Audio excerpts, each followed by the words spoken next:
There are only 3 scientists of many listed here who've improved the picture of the atom.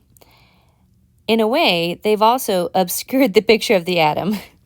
What I mean to say is that the atom is more complicated and less real world than we originally imagined and than Bohr originally imagined.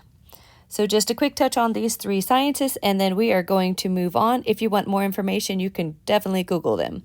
So we've got de Broglie, and de Broglie came along and said, well, electrons don't really behave completely like particles, and they definitely have some wave properties.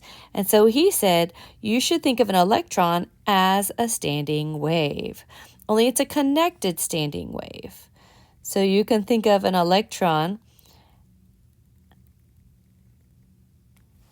and that's not a great picture, but as a connected standing wave. So that makes the electron really hard to picture, but it turns out that there definitely is wave-particle duality for the electron. Then we have Schrödinger, and Schrödinger said, all right, so I'm going to come up with some very complicated math and show you that electrons aren't on these little paths you keep drawing. So his math shows the allowed energy state of an electron. And again, you can Google if you want to learn more about this math. And the wave function squared shows us the location, kind of, sort of the electron. Shows us about where.